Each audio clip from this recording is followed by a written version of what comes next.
Welcome in everybody to the 49ers podcast. I'm your host, Matt Daniel, as always, joined by my co-host, John Gallagher. John, how are we doing today, brother? I'm doing very well. How are you? I'm doing great. We are 3 days away from the real NFL 49ers football. Yes, we are. I am so hyped. Yep, I am absolutely excited. Do you know down in Sacramento, will they have the games like on like Fox or whatever? I actually don't know. I was gonna look for a stream anywhere. Or maybe NFL. I think NFL Network plays the preseason. Do they? Okay. I wasn't sure. They do. I don't know. Are they able to play every single game though? Because I mean, there might be. I don't know if anyone's playing at the same time. That's a good question. I was just gonna find it online somewhere. Yeah, I was gonna say because I'm obviously not local, so I wouldn't get the games anyways. For anybody else who isn't local, Game Pass, NFL Game Pass has all the preseason games. Oh, so if you're unable to get local or you don't have NFL Network, I don't have cable. I just like get subscriptions for stuff. So that's just how I do it. I'm not wearing my jersey today because it's game week. Got to keep my rituals going. Jersey is that a ritual now? It is. It's a ritual to. I have like things I wear on certain days during a week during the season, like a superstition, you know. All right. So it's game day. It's game week, and it's Wednesday, you know. So I don't have a jersey for Wednesday. So I don't know. Do you have any weird like any game day? No, but I was considering the Panda Express on Monday ritual that the 49ers have been doing. Yeah, George Kittle kind of led the charge with that one, and I don't hate it. I can get behind chicken on a Monday sounds pretty good to me. Yeah, I think I can get behind that. Maybe I should start doing that. I had never thought about that, but I like it. I'll join him. Yeah, why not? I got a Panda Express like half a mile away from my house, so I have no excuses. And then now you know what you're doing on Mondays. Exactly. Go get some orange chicken, come back, watch the Monday Night Football. Yeah. Come on. Let's get into the news and notes around the 49er verse. Make sure to follow us on YouTube and on Twitter. I guess sub to our YouTube, youtube.com/the 49ers podcast. Our Twitter ads are on the screen. News and notes, Jalen Hurd took a step back in recovery. We didn't really get a specific as how bad it was or anything. He did return to practice today. So I think it was just kind of like a precautionary thing. Yeah, it is just a bummer though, like for where we took him, and how little we've seen, I mean, because I took a look at that draft yesterday, and where we took him, I think if you go like 8 spots later, the Washington football team's taken Terry McLaurin, and that could have been kind of special, It is. So that really stings. And I'm a huge Jalen Hurd believer. There is absolutely raw talent there, athleticism to be utilized on the football field. I think he has tremendous upside, but I mean, Terry McLaurin is Terry McLaurin. He's that guy. Yeah, for sure. It's a dangerous game to play when you go and look. The what ifs.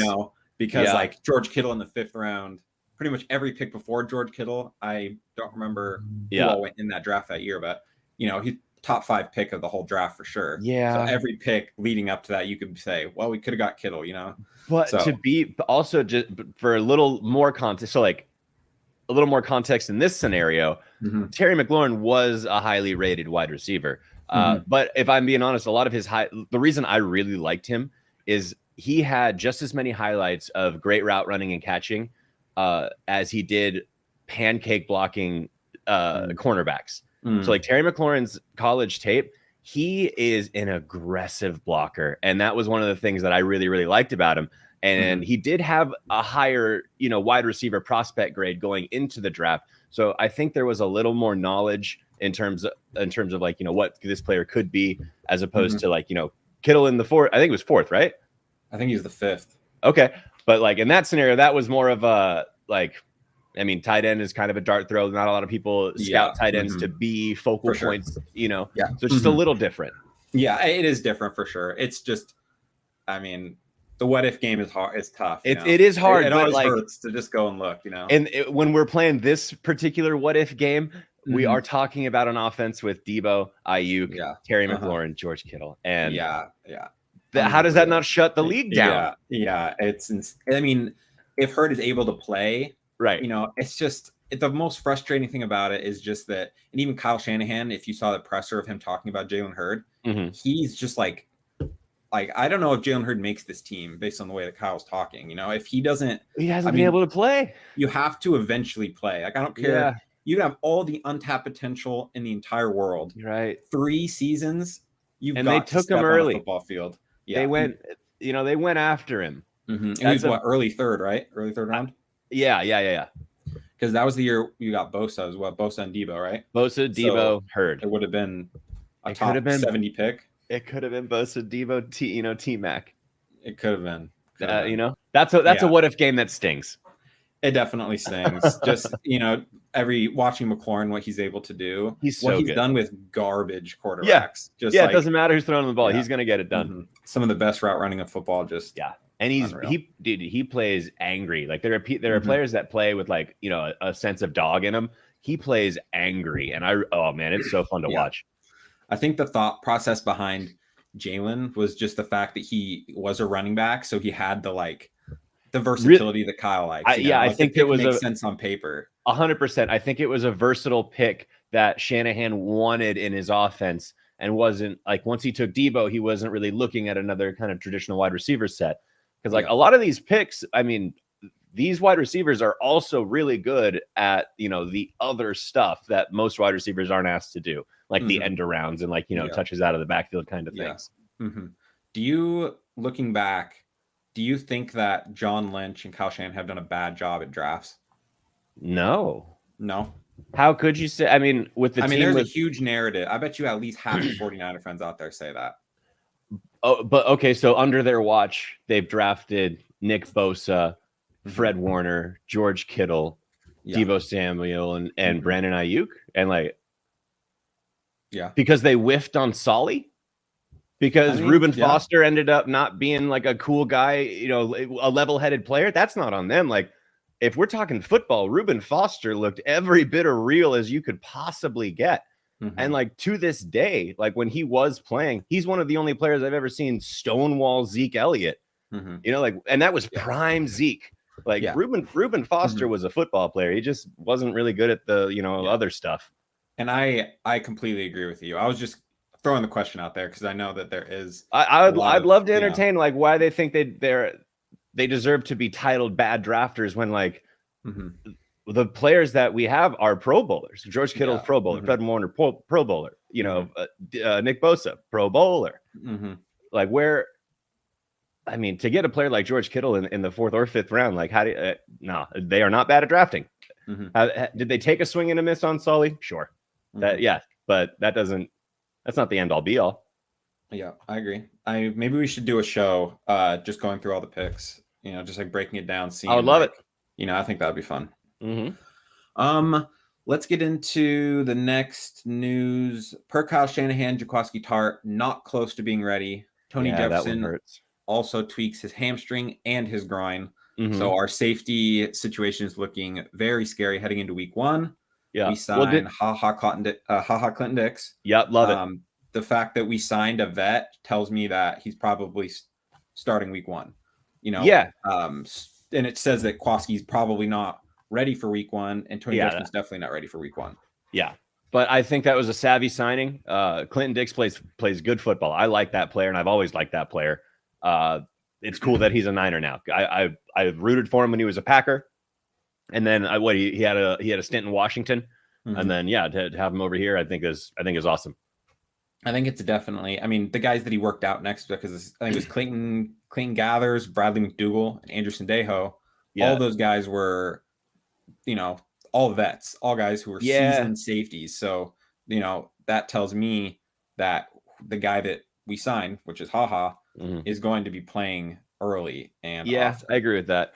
And I was relieved when I saw that it was who was signed, because out of those names, stands out as a better talent.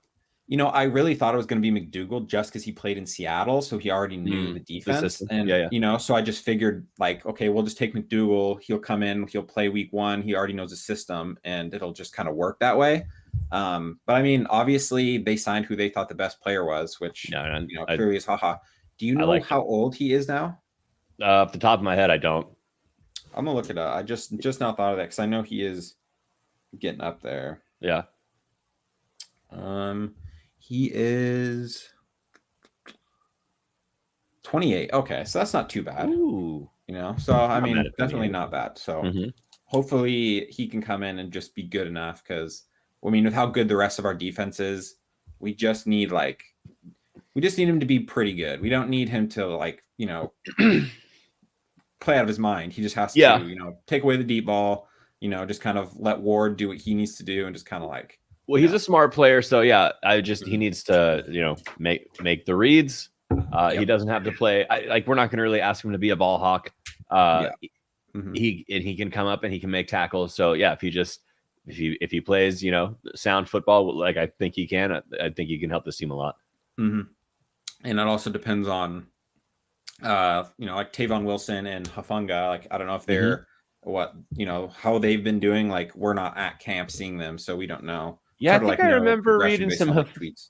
Yeah, I think I remember reading Hufanga praise early. I just haven't seen anything since. I've seen the only thing I've really seen about Hufanga was he's always the first in and he's always the last out. Like, when everyone practice is over, he's out practicing, which I mean, that's definitely a good thing. I love hearing that. Yeah, and there's nothing negative about that. So I mean, hopefully, in a couple days we'll be able to see, everybody actually playing a real game. Yeah. And, hopefully that will give us a little more insight as to who's going to be starting. It might be just a bunch of guys. Just if the first guy's not working, next man, Are you talking about with these preseason games? Yeah, I think we're going to see a ton of people. Oh, no, I'm saying week 1. Oh, week 1. Excuse me. Yeah. Yeah, preseason, it's obviously everybody's going to play. So yeah, I think we're going to see a lot of players. Yeah, it's going to probably every guy currently signed with the 49ers, minus I don't think Bosa is going to be playing. Well, yeah. Okay. D Ford won't be playing. Jalen Hurd probably won't play. I don't know. We'll know. See. I think if he can play, I think you should play him. Like, if he can get medically cleared to play, yeah, I think you got to see what you can do there.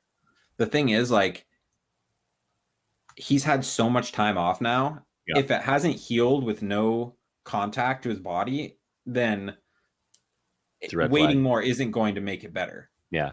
So either he's through it or he's not, because or he can't play football. Yeah. Either he's not going to be playing football or he has to be over it. Yeah. If he comes in and he sprains his ankle, sure. You know what I mean? But if he's having the same back problem, I don't know. I think it's time to just accept it. Yeah. Could have been just a swing and a miss in the third round, for the Niners. It happens. It does. Everybody swings and misses in the third round. But if I'm being honest, it's a guy with so much hype. That's if I'm being honest, I thought that he was an excellent rookie prospect, but I didn't think that he was polished enough to get drafted by the Niners. But so I was really intrigued when they took him, because then it kind of, let me know that, like, hey, they're looking for versatile, very athletic players. And it's just, it's a bummer that they swung, and if it doesn't work out here, then I'm going to be a little disappointed. But if Hurd can get healthy, if he can get medically cleared, I do think he has all the athletic, ceiling in the world to kind of do some really crafty things in this offense. For sure. I'm not giving up yet. Not giving up. I'm always going to hold out hope on Hurd. Yep. While he's still signed. The second they cut him, then I'll be like, okay, it was a bust. Damn it. We got to say, we'll give it one good damn it. We'll move on. Yeah. Good damn it. So let's get into breaking down the preseason games. So week 1 of preseason, we play the Kansas City Chiefs at 5:30 West Coast time. So when you are heading into a preseason game, both as like a fan and an analyst, what kind of mindset do you have going into a preseason game? Compared to a regular season game, especially. I was gonna say, the fan side of me doesn't get to see a ton of fun things, but the analyst side does get to see some really cool things. So it's really great to see the competition, and there are players who want to be on a football team, and they don't have the same kind of star persona as other players that will absolutely make the football team. So they're gonna dog it out. That's fun to watch. Another fun thing to watch is if they take somebody early, like a running back, so like Trey Sermon, and then they double down on the position with somebody like, Mitchell, what are they going to what do those looks look like? Because both of those players are at a place where they're not off limits in preseason. Like, you want to see what you have there. Like, they're not players that you need to make sure, oh no, we're, George Kittle's going to get limited snaps, because you want to make sure he's healthy for the season. Like these other players who got picked at a spot where they're going to need to contribute in a key role are also in a place where they're going to need to see a lot of preseason snaps. So you can get a really good idea with how they want to deploy them. And in a Shanahan system, like that's where I'm going to have a lot of fun watching. Like, is it a 1-2 combo? Is it Trey Sermon like between the tackles a lot of the time? And like I saw a clip of Elijah Mitchell. He didn't catch the ball, but they are deploying him over the middle, like to be kind of a receiving threat. Like that's exciting. Yep. It's hard. Obviously, preseason isn't going to tell you everything, but one thing it is going to tell you is what kind of role are they looking, especially for running backs. Typically, a quarterback, they're not going to be out there showing everything they have, right? Like, I'm not going to go out and say, well, we're going to be running a lot of speed options, and we're going to show that by running a lot of speed options with Trey Lance, right? With a running back, you're going to see, is this guy pass catching back? Do they see this guy as a third down guy? Are they going to run this guy up the middle? What are they doing at the goal line?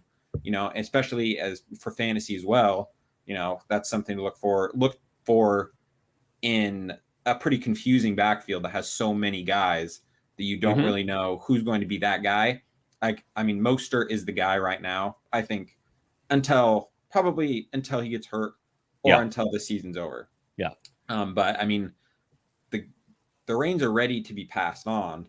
The question is who, Right. I think go ahead. I was gonna say a big indicator to try to, guess who's going to be the guy, or to your best estimate during the preseason on plays where they're not the primary option and they have to pass block. Who pass blocks? Like who actually reads the blitz, picks something up, and makes sure that the quarterback stays clean? Because if one running back does that better than the other, he's absolutely going to get favored when it comes to starting in the NFL. For sure. And Elijah Mitchell, I haven't heard anything about Trey Sermon's pass blocking, but I have heard things about Elijah Mitchell. Me too. Pancaked Dre Greenlaw fight. So if Dre Greenlaw starts in the NFL for that team, like that's a big deal. So if you're telling me that rookie running back can come in and already make an impact in pass protection, which is so valuable, then he's absolutely going to see more time in meaningful minutes. For sure. And we've talked about Elijah Mitchell's strength multiple times on the show. So that's strength is that's my dark horse when it comes to pass blocking. So it'll be interesting to see. I don't know much about Trey Lance, how he's doing as far as pass blocking goes. It'll be interesting to see what they do with how many snaps they're giving each guy, what percentage they're going to be breaking it up. Because if Trey Sermon comes in and they give him one drive and then they let Elijah Mitchell play more, that to me is saying, okay, Sermon's the guy. We don't need to see him. We know enough. Let's see what Mitchell can do. That's kind of how I view that. So, yeah, I think to an extent. So I think that's the scenario that you start with. But then if say they do that and Elijah Mitchell shows out, then I think that you'll see more of a 50-50 split to see, who's really got the edge. For sure. And I think it's kind of better known who Trey Sermon is and what Trey Sermon can do. Elijah Mitchell is a little bit more of like, a wild card. It's kind of mystery box. Is he that good? Like, is he as good as he could be? Is he just like, he's not quite big enough. It's not really going to translate. He can't shoulder a whole workload. Or, okay, this guy is, legit. So, yeah. And another thing too, that I want to point out with preseason games, film is way more important than stats when it comes to preseason. There are so many variables and backups playing on the defense. I know that the Chiefs aren't going to roll out their starting defense and play them very long. So it's important to be patient. Don't overreact to someone has a big play. Okay, what's the context of that big play? Yeah. So just remember there are a lot of factors. Like, we're not going to be playing Nick Bosa. So if their left tackle has a really good game, okay, well, he also had a really good game against, Arden Key, Yeah. So, hey, I'm hoping Arden Key actually has, resurrects that career of his. Yeah, I do too. We have some interesting defense. We had a defensive line show, but we have some pretty interesting depth pieces who We just kind could of really sniped just from come the in and Raiders. flash. Yeah, we just took from the Raiders. Yeah, I was watching an interview. Hurst. Yeah, and they were, I think it was Arden Key, and he was basically like, the fucking Raiders. He wanted to get out of there. Like, yeah. So, yeah. I mean, no one's really surprised by that. I could have told you that. But I mean, his tape at LSU, man, he flashed some really special skills. Like, I thought he looked a lot like Alden Smith.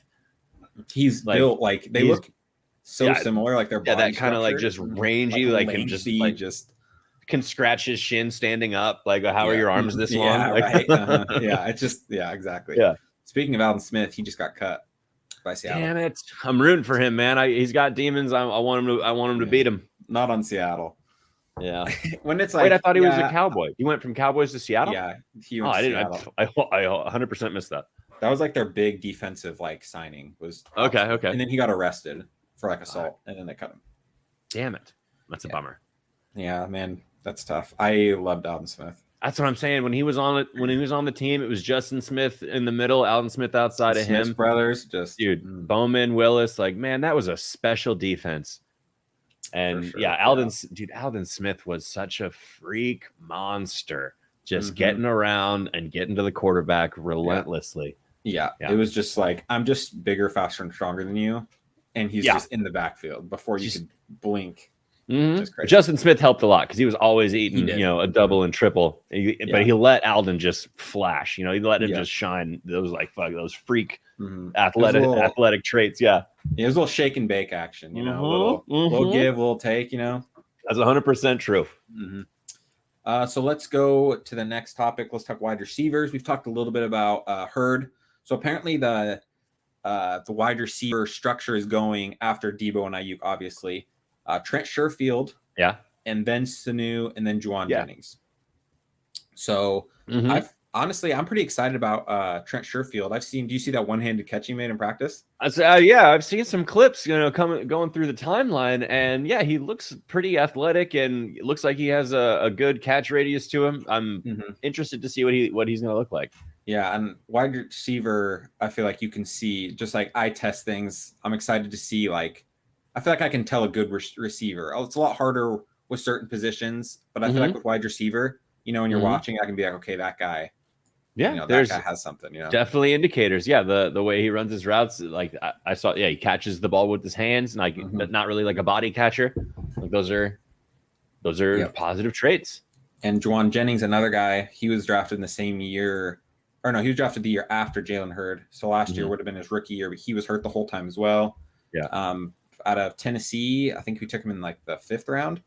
But I'm really excited for him too. I think that there's some untapped potential there, kind of very similar to Jalen Hurd, probably not quite as athletic, but he's a bigger guy, and it's that's kind of like the one, if we can get a big possession wide receiver 3, I just think we're golden. Just matchmaking nightmares. I hope Juwan Jennings is that guy. If not, maybe Sanu can be that guy. He's not really that type, but he kind of is. He seems to have been playing really well all camp. So he's surprisingly athletic, and he has been asked to take end around balls, a lot of screens in the backfield. Yeah, it's interesting with how, because it seems like every wide receiver that I've heard has just been playing out of their minds, right? So is this? So it could be a little bit of camp fluff or camp hype. Is it our cornerbacks are bad? Because I've seen Demo literally get toasted with 10 different Twitter clips, just whether it's Ayuk, which is understandable, but sometimes it's Trent Sherfield should not be mossing you. You know what I mean? Yeah. So it's a little scary because I think we both agree that's our biggest weakness on defense is our secondary. Yeah, not necessarily the skill level, but overall depth. It's if we lose one, that's a huge hit. If we don't have someone to step up to, if a Verrett gets hurt or a Mosey gets hurt, man. Or we're hoping Ambry is a guy that can really contribute. If we have to go to Dante Johnson again, I don't. It's gonna hurt. It'll hurt my feelings. Yeah, it'll hurt a lot of things. So we've talked about the secondary loss, so I don't really think we need to talk about that. We talked about the safeties, and now we're talking Demo and Ambry. I haven't really heard much about Ambry, and everything I've heard about Demo, he seems to be in the right positions a lot of times. He's just I don't know. I feel like maybe he just hasn't gotten used to like being able to play because he's with his smaller stature, you know? Maybe, So maybe. I don't know what it is, but yeah. Maybe he's just having bad luck, you know? Like, Well, yeah. I I mean, don't know. He seems to be in the right spot. is this his first? No, it's not his first off training camp because they didn't really have one last year, but that wasn't his first year. Who, Demo? Yeah. No, he's a rookie. Oh, Diamador Lemonnier. I'm just calling him Demo because I can't pronounce his name. In my head, I was registering emo. I thought you were talking about Emmanuel Mosley. About oh, okay. I thought you were okay. My bad. No. I haven't heard shit about E-Man. I'm assuming it's just because he's just gonna inherit his role from last year. Okay. But yeah, this is Diamador Lenore, I think. Right. Okay. Whoo! Yeah. Wires were crossed. All right. Maybe I should have clarified that earlier. That's my bad. I was just registering. Yeah, I was registering Mosley for some reason. You know, they're very similar. Like their builds are like the same. You know, kind of how Arden Key and Alden Smith. That's like how Demo. Hope maybe E-Man can kind of like embrace him and help him be use his little smaller body to his advantage. Sometimes, having to guard a big tall guy like a DK Metcalf, which is who Emmanuel Mosley's struggled with, but it is a tall order. Yeah. I mean, Stephon Gilmore struggled with that. You know what I'm saying? Like, yeah, for sure. Like sometimes monsters are gonna give people trouble, and DK's and Russ is gonna put it in the right spot. He's definitely just a matchmaking nightmare. I mean, Revis is a monster. Prime, it takes a big, but we don't really ask that of our corners. We're not asking like, okay, go press 1-on-1. We're gonna say, okay, take a step back, like, cut off the deep ball, and then like War is gonna help you off the top. That's just how we run. There's no real shadowing. Really shadowy, like really zony. Zones for sure. So let's talk linebackers a little bit. Aziz. So basically, we have a few guys on the fringe. I mean, obviously Dre and Fred are the 1-2. Yeah. Then after that, we got Aziz Al-Shire, I believe is the way you pronounce it. Marcel Harris, who's converted to linebacker from safety. That's intriguing. Yeah, it is. Demetrius Flanagan-Fowles, who's currently in concussion protocol. And then Justin Hilliard, who's a rookie out of Ohio State, undrafted. And then today, this is what I found interesting. We signed Donald Payne to a 1-year deal. So I'm curious, I mean, do you think maybe Kyle isn't happy with the way his linebacker situation is going? Do you think maybe it's just, let's just see what this guy has. We liked him on the market. Yeah, probably. Your thoughts? I would just say it's a kick the tires kind of signing. See what he's got. Also offer a little more depth in training camp and maybe save, rotations for players that you want to make sure stay healthy, because that's been a big issue. For sure. I think it's going to be Aziz as the third guy, and then Fowles will be the guy immediately following that. I mean, maybe Justin Hilliard. I think he's had a couple good days in camp. He had an interception the other day. Maybe he'll like take a step forward. I don't know. I'm hoping Harris is actually the guy, because he flashed some really cool read and react skill sets at the safety position. He's a ball hawk. That's what it said. And like he likes to go after it. So if we minimize his responsibilities and just kind of have him reading, up close to the ball, and if he's the weak side guy and he just has to go get somebody, like that, I'm gonna like that. I think that he has a skill set that can excel there. And I think with the way the NFL is transitioning and to the mobile kind of quarterback, especially in our division with Kyler Russ, somebody that can cover. Having a safety, A, he can cover, B, he can catch those guys a little bit better than, bigger. Yeah. Honestly, all of our linebackers are pretty tiny coverage guys. Like Fred Warner is not big. Dre is maybe a little bigger. I don't know. None of them are big. No, they're just they're very athletic and fast. Very athletic. Yeah, and they can cover, and that's kind of what we need, especially in our division. And I remember Marcel last year had that strip, the chase down Lamar Jackson. So obviously, he has speed. I'm sure they're going to ask him to put on a little bit of weight. He was already a pretty big safety, though. So let's go on to everybody's favorite topic, Lance and Jimmy. Let's start talking about Jimmy. So what do you, when looking at Jimmy Garoppolo, whether or not it's preseason, whether it's camp and preseason, even week 1, what do you think that Jimmy can do that like Trey Lance can't right now that's kind of separating him? What can Jimmy do that Trey cannot? I think I'm just saying I haven't seen Trey under fire in the NFL yet. So in my head right now, Jimmy Garoppolo is probably the better decision maker overall because he's been in the NFL. He's been in real games where it really, consequences were dire. So I have to imagine that his overall game processing is a little better. His game management. It's probably, because he has that experience, it is probably better. And they were doing like fourth down at the goal line, like 5 seconds left in the game situations or whatever. And Trey Lance let the time expire both times. Obviously he's a rookie and he's going to learn that stuff. But I mean, right away, that's something Jimmy already knows. And Jimmy's only going to be good for Trey, So I think that really the only thing that Jimmy doesn't have any of the athletic, tangibles that Trey does. Like Trey is obviously way more athletic, more physically talented than Jimmy is. But it just comes down to like quarterbacks is a game of so many little things. Yeah. Like one timeout that you didn't have to call, one read that you saw, one blitz that you picked up changes the whole game, So I mean, I think that's really the only thing that's really going to hold Trey Lance back, because what can Trey do that Jimmy can't? Well, that list is a little bit longer. Yeah. It's just he's, needs a little bit of time just to learn those little things. Develop that game sense. Is Jimmy your prediction week 1 starter? Yeah, I think it makes the most sense that he starts week 1, unless, I mean, I don't know. Is there any kind of preseason showing, like if Trey Lance throws for 6 touchdowns? Yeah. I don't think there's a stat line that would say that's what I agree. Trey. I agree with that. I think there is a situation where it happens.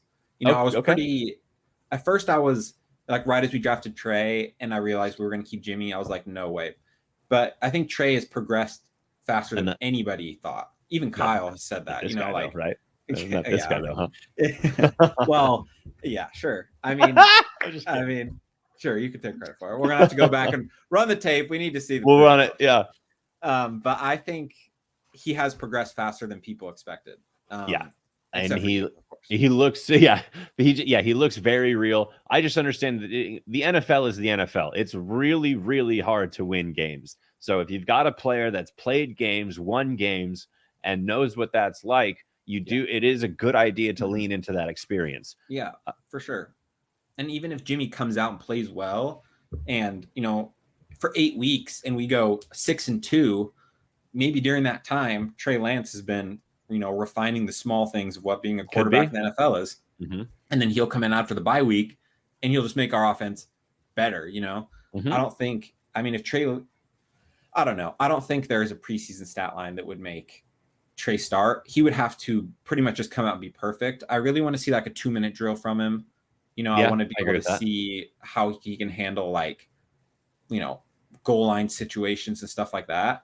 I don't know if he's going to be in long enough. Maybe like the first half, maybe he'll be in long enough to be able to see a 2-minute drill. I don't know.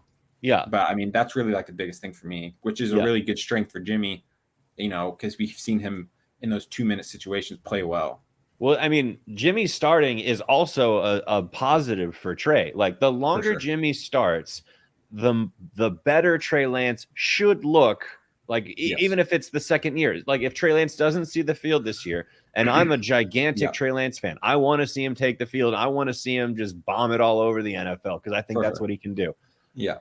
But the longer that Jimmy starts, the longer Trey Lance is going to remain a healthy, athletic quarterback, learn the system, and hopefully develop as much as he can. So when it is time to start him, he should look, the best he can. Yeah. So it's all good. We have all good things going on with the Niners at that quarterback position. Yes. And I love that you said that because it almost looked at in like a negative light. Oh, well, Jimmy's starting over Trey. It's like, no, this is good for Trey. Yeah. They're looking at it, they being, kind of like the Twitter universe. A lot of it is like, if you start one over the other, there's a chance that you're making the wrong decision. And it's like, I don't think that there's a wrong answer here. Like if you believe that Trey can start, I think that there is absolutely the athletic playmaking ability to really take this offense to the next level. If you don't think he can start, I think Jimmy Garoppolo has proved that he can play football with this team and win. We've seen it. So if that's the case and you start Jimmy, we're playing football, and Trey Lance is only getting better. Like, I don't think not starting Trey Lance is going to make him regress. So we got a lot of things to be happy about as Niner fans. Yes, and we are so lucky to be able to have Trey Lance with, you know, a high capital pick, but still we don't need Trey Lance right now. Don't need him. Jimmy can win a Super Bowl. Yeah, oh, absolutely. So excited. Yeah. He's our future, unquestionably our future. But we can win a Super Bowl without him. Right. So with him, our upside is obviously an easier we can keep going to him. Yeah, we can be our upside is we're now a dynasty. You know? Hopefully. That'd be tremendous. Hopefully. I mean, we're just holding out hope. When we're going to be able to finally see him in action, see how he progresses, see how he goes through his reads and runs the offense. It'll also be interesting. Complex offense, so it'll be interesting if, like, you know, say the third or fourth quarter where Trey Lance isn't the starter, if they're like say Rosen's in, but they dial up a play where Rosen hands it off to Trey because they want to see you know, those types of runs too, because I think they want to deploy Trey Lance that way as well, as that kind of like read option. Yeah, you know, and he said that he wanted to. Like kind of. Do you think they would do that in a preseason game though? Yeah, I think you need. I mean, he's a rookie. You kind of need to see. I mean, you don't want him to take the hits. So I understand. Yeah, that's what I don't want. I get it, but you got to see what they play. You got to see him play. You know, like. But it's also another thing. If that's like your hidden, like your trump card, like your hidden little thing that you plan on doing. That's true. Not really hidden. I don't know if I wanted the defense. Maybe conceal it. Okay. You know, because third down, we destroy the Lions. We don't need it week 1. Okay. Now we're playing a tough game. You know. Week 3 against the Packers, you know, in a close game. Okay, third down and short. Now it comes out Trey Lance. You know, nobody's seen it yet. It's a completely new. You know, there's nobody got to see any film. I feel like that's like, you know, a little bit of advantage you got. Maybe. Okay, let's do one of those. Have you seen the new Marvel What If coming out where they talk about, you know, okay. Well, it's like, what if, you know, Captain America was a woman and it was like Agent Carter. And so it's like all the multiverse options of like what can happen. All right. So what if week 1, Jimmy Garoppolo, we lose and Jimmy Garoppolo throws 3 picks and doesn't score. We don't score through the air. Well, what if? It's straight and like no hesitation, or do you say like, it's week 1? He's got, you know, it's still Jimmy. We got to work it out. If we lose to the fucking Lions, we don't score, that's a good way to say it. Yeah. I mean, if he goes 400 yards and does, you know, Raheem Mostert has 2 fumbles, like if it's something weird like that, or it's just like out of his control, or no, I'm saying specifically through like, the if air. It's Jimmy's fault. He played like shit. He like throws the pit. Yeah, exactly. That's what I'm saying. Then, and I'm not saying he will. This is a what if universe. It's not. I think that you move on from Jimmy at that point. Okay. So, all right. If we're playing the Lions and we beat them, but we beat them 10-7, and there isn't a touchdown thrown through the air. I mean, if we think that if Trey Lance is ready, then I think you just say, okay. You just deploy? I just feel like I've been very patient with Jimmy. A lot of people have not been, but the 49ers organization in general has been.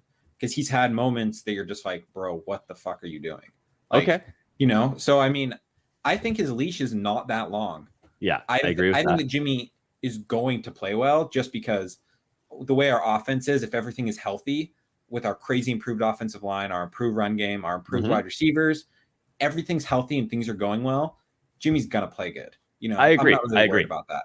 I agree. These are the what if scenarios. Yes. But I think there is a world. I think it's unlikely, but if he comes out and he lays a fucking egg, but we win. I think. See, that one's a little. Trey. If Trey plays bad, then maybe we swing back. I don't know. That one's a little tougher though, because then you're benching Jimmy for the thing that you wanted him to be good at, which is the game managing. You know what I'm saying? Yeah. So if he's in the game and we win, maybe his stats aren't that glorious, but the team wins. So.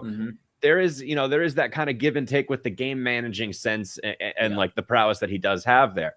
Yes. If we lose and it's his fault, though, that'd be a rough one. I think we can't lose week 1. Last year when we lost to Arizona, it was bad because we should have won that game. But at least Arizona has like good things about them. The Lions don't. They shouldn't. Yeah, they're looking to eat kneecaps. Yeah, if we lose week 1, it might be. That'll hurt. It might be time to. I don't know.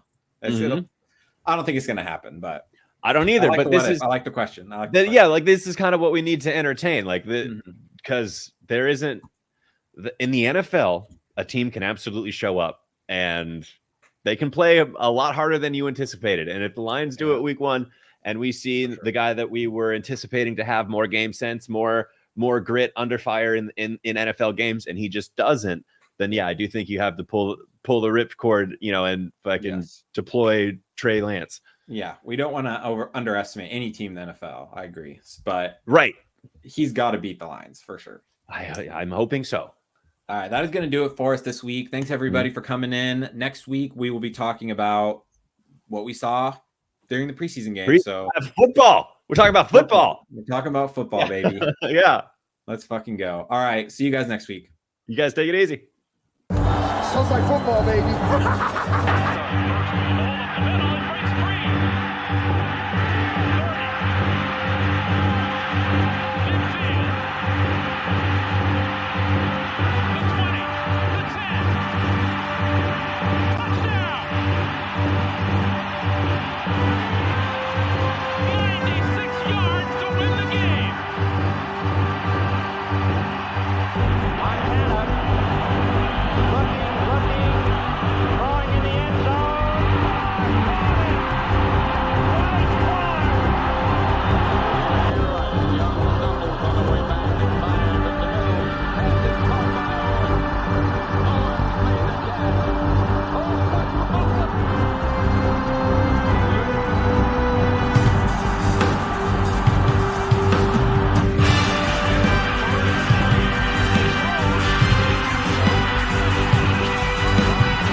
Trouble. He's going to be